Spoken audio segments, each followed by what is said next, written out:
All right, Errol Spence has reportedly stiffed Derrick James on his trainer's fee from the Terrence Crawford fight.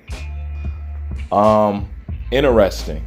I don't really have a say-so whether it's wrong or right not to pay somebody.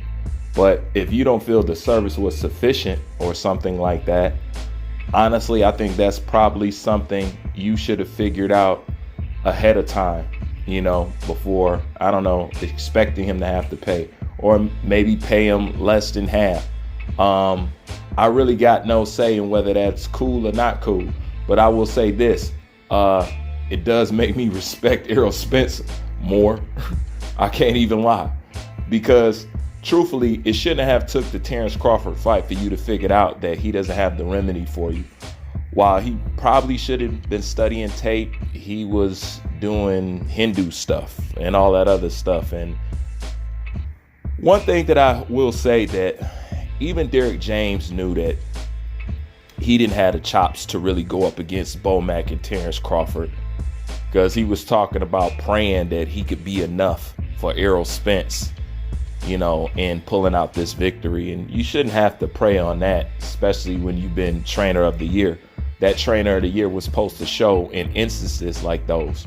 But, people have always said, I have always said, at least I could say, that style was limited. It's good for what it's good for. He could teach you to sit down and crack and all that other stuff. But beyond that, he can't teach you what he don't know, So I can't really blame Errol Spence if this is true, if he didn't pay Derrick James. The only thing that I could say is you should have knew that headed into the fight. And I think he did, So I think at this point, who knows, what else is going on or what else is in the mix. And some people say, you can change your trainer, but can you change the drinking habit that you got? No doubt his partying and living in downtown Dallas had an effect on him. But if you want him to grow, if you want him to continue to have a boxing career, if you want him to be able to compete still on the elite level that he was competing on, you got to make some changes, regardless of if we're friends, if we're cool, if we're not, if we're, nothing. If you ain't got it, I got to find some place where I can go get it. It's just that simple. It's nothing more, nothing less. Like I said, people fall in love with seeing two people together, not caring if it's good chemistry anymore or can a person benefit from it. Errol Spence need to learn some defense. Errol Spence need to learn some head movement. Errol Spence need to learn how to move laterally. It's probably too late in his career to adapt all these things, but he can make some adjustments. But those adjustments that he do need to make, it can't come from Derrick James, because it would have came already, and he would have better prepared him for the Terrence Crawford fight. Now, whether Errol Spence was listening or not, I don't know. But this is one thing that I will say. They were both praising each other up until they lost the fight. Derrick James was praising him and he was praising Derrick James. Derrick James was praising how, he listens and all this other stuff. And Errol Spence was giving him his props. It shouldn't have took for that fight for things to fall apart like that. If all this is true, we don't know how much is true, but one thing is true.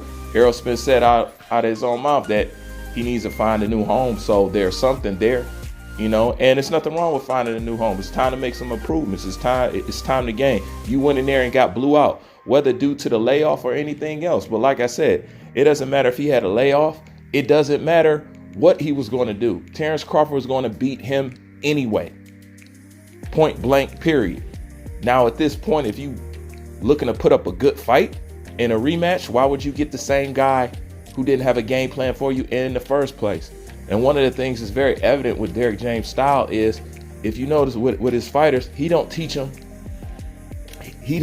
how to adjust. There's no adjustments to get made, nor does he make suggestions for adjustments to get made. Just that head down, plow forward, no defense, flat foot, stand there and bang out style. It ain't gonna work against somebody like Terrence Bud Crawford. At least Anthony Joshua figured that out.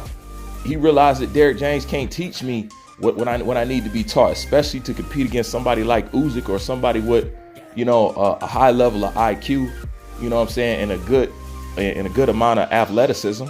You got to do what you got to do. People talked about Anthony Joshua from bouncing around from trainer to trainer. I talked about Anthony Joshua from bouncing around from trainer to trainer, but he gained something from that in the end.